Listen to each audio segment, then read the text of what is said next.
What? Austin Matthews is a Leaf! Yeah, so? Come on, man, aren't you excited to make the video? Oh, do you have time to make a video, Steven? I thought you were too busy hanging out with your new best friend, Ron McLean. Oh, here it comes. I've never even met him. Don't you lie to me, Steven. Hi, everyone. Hello. Come on! The Leafs won a thing! Austin Matthews.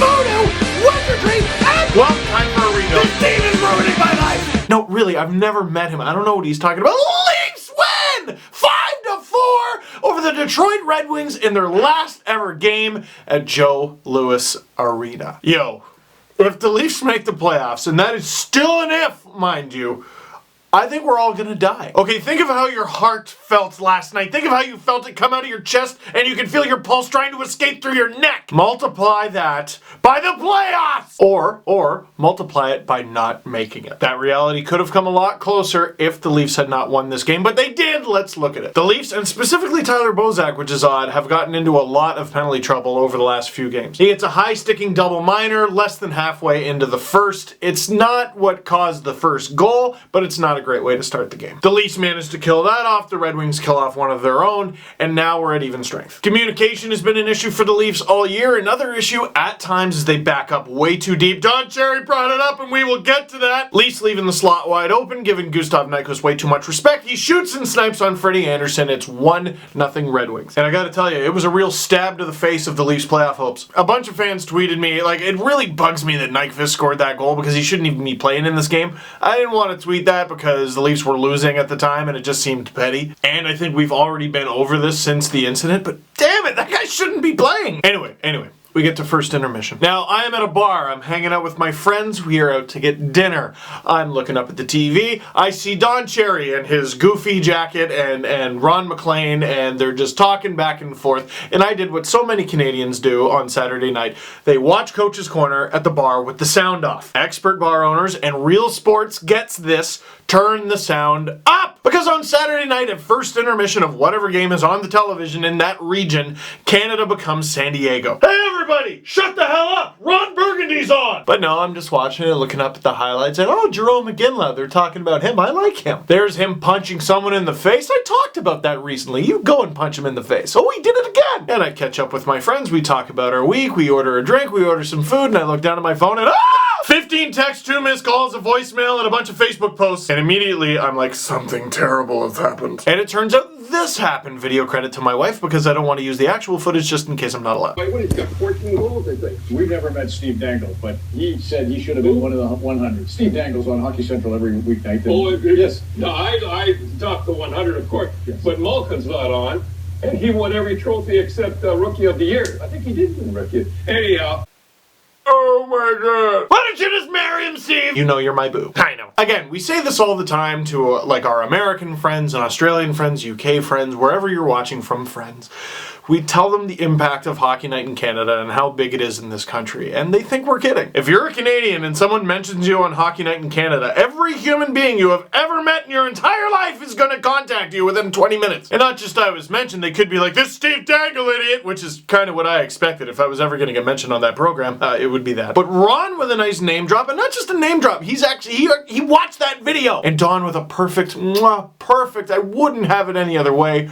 Who? He's 83! Don isn't browsing YouTube! That was extremely cool, and if I remember, I'm gonna put a link to that Jerome McGinley video down below where I basically say if anyone tells you that Jerome McGinley isn't good, you can throw garbage at them. So, now, the second period, most of which I missed because I was on my phone. Third-degree burns on my hands due to the melting. Less than 3 minutes into the second. Now, I did see this goal. Leaf streaking in, Leo Komarov feeds Austin Matthews, and I actually, in the family restaurant I was in, burst out laughing at that goal. Are you serious, Austin? Now, you see tweets like this one from our pal Mike Darnay. Don't worry, ladies and gentlemen, he's actually a nice boy, but here, let me give you some perspective there, Mike. Mike is a Penguins fan. He gets to watch Crosby and Malkin, and he's got to do that for 10 years now, over 10 years. Now, in that same span of time, this just as in last night, became the first season in that entire span, in Sidney Crosby's entire career, the Leafs hit 90 points for the first time. Are you serious? So every goal looks like the best goal ever because we haven't got to see the best goals ever for over a decade. And Matthews with that quick release that some teams take for granted because they get to see it on a weekly or nightly basis.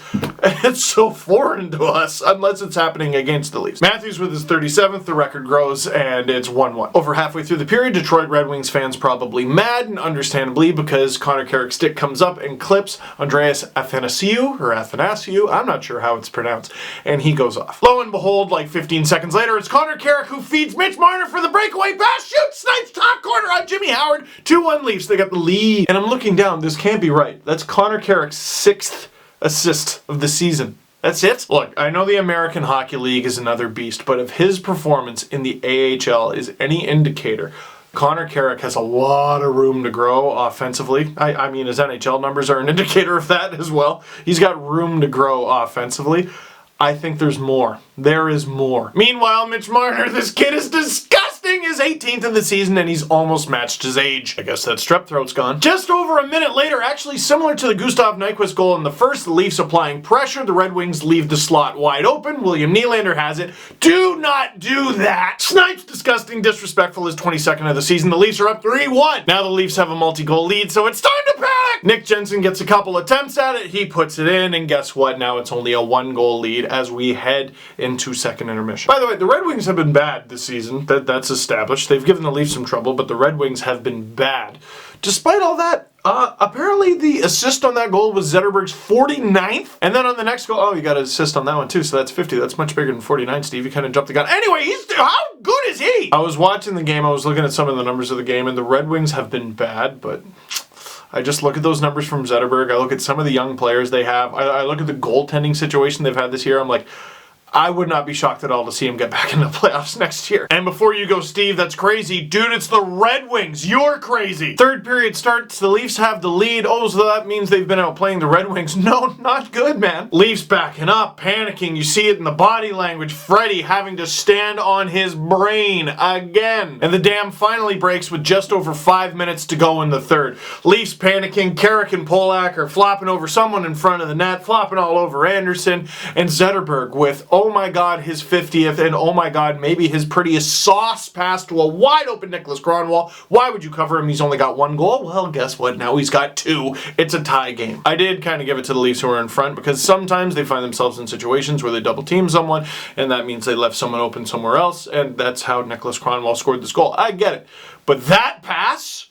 Okay, that's a highlight reel goal. Sometimes defensive breakdowns have to happen for a highlight reel goal to happen, but that's a highlight reel goal. About 2.5 minutes to go. Unsung hero of the season, perhaps, Connor Brown with a great forecheck to start the play. People have pointed out the tenacity of Zach Hyman all season, and they are right to do that, but Connor Brown, he's another one of those pit bulls. He gets the puck back to Jake Gardner, he gives it to Nas, Nas tips it, JVR with some kind of spinning JVR thing, and he puts it by Jimmy Howard.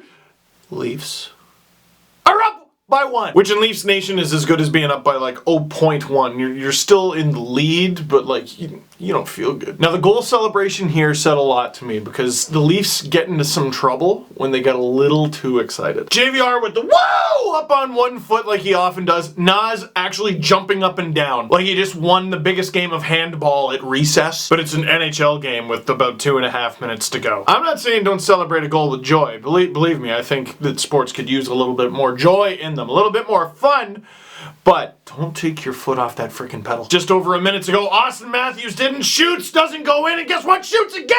The Leafs are up 5-3! Just a minute and 9 seconds to go. Surely that's enough. A grand total of 24 seconds later. Almost not. Mike Green puts it on and hits the post! Off the post and hits Freddie's pad and goes in. It's 5-4. It's a 1-goal game. Now the Leafs have to scramble. Oh my God. All you gotta do is kill off a few minutes, please. Oh my God. Tampa's winning every freaking game. So is Boston. I don't know what it is. And then they win. See, the next 5 games are gonna be fun. Leafs get outshot 42-27. They completely cough up a 2-goal lead. They had a 3-1 lead and got tied up 3-3. They had a 5-3 lead. They won 5-4. Operative word being won. They won. Another example of them not playing the best game, but they bent and didn't break. Now, save percentage is a good stat. I like it. It's a good stat. It's way better than goals against average. That's a team stat. Freddie Anderson with a .905 save percentage in this game. Now, .905, if your goalie's a .905 in the season, it's a bad goalie. Now, this to me, though, was a bit of the Leafs season. And so many of you going, look at Freddie's stats, he's not that good. Look at Freddie's performance in this game. Look at the Leafs' defensive performance in this game. Tell me Freddie wasn't part of the reason, a huge part of the reason the Leafs won. Now let's do my new favorite segment. Let's look at some tweets. Wonderful fellow Lance Hornby, record recap. Matthews ties Inachek's Leaf mark with 66 points. So that's the Leafs rookie record for points, by the way, is 66 points. Matthews has tied it. Howie Meeker's record in game-winning goals with 8. Oh right, Matthews got the game-winning goal in this one because the Leafs couldn't friggin' seal it. And Neil Broughton in goals by a U.S. rookie with 38. So there's 2 Leaf rookie records and an NHL-wide American rookie record. Austin Matthews is breaking records every game. The Leafs rookies are breaking records every game. This is why there's been so much conversation around the Leafs recently. It's not Leafs bias. I mean, maybe a little, but they're actually noteworthy. And again, people are just getting used to this. No, they're not noteworthily bad. I don't know if that's a word. They're not noteworthily bad. They're noteworthily good. Now, how about this? With 91 points, the Leafs have matched their highest total in the salary cap era. 5 games in 7 days remain. Yo, the Leafs have been bad. And he's kind of pooping on the party there, but if you think a Leafs playoff spot is locked down, it looks good, but they got 5 games in 7 days coming up. They got Buffalo in Buffalo, and then the next night they get Washington. Then there's a game against Tampa, and then to end the season, Pittsburgh, Columbus, back to back. The Leafs are at 91 points. There's 10 points still up for grabs for them. How many of those 10 can they get? Because you look at the standings, just to make the playoffs, Tampa's got 86 right now. I don't think 91's good enough. 93 might be. It might be. It's possible. 94 would be really good. 95 even better. Hell, there's 10 points up for grabs. Go for 101. And lastly, and this one is so goofy, Austin Matthews has now surpassed Phil Kessel's best goal-scoring seasons in Toronto. Most goals by a Leaf since Matt Sundin had 41. Matthews, by the way, has 38 now. And I think a few of you on Twitter took that the wrong way. That's not a slight against Kessel. Kessel was the Leafs' leading scorer for over half a decade. This is a sign of just how good Austin Matthews is. Dude, he's 19. 5 games left, and they're 5 miserable, miserable games.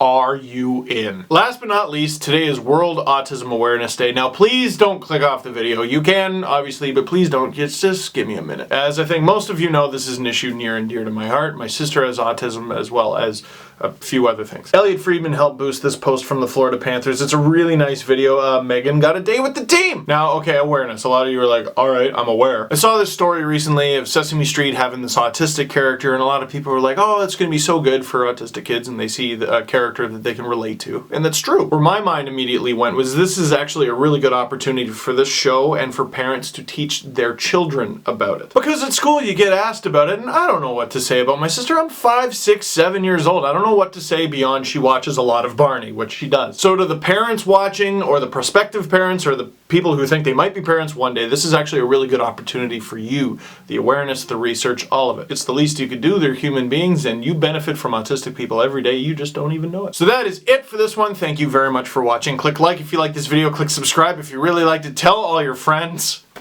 Man, I feel like a kid again. I haven't been in this position in a very long time. The Leafs are good.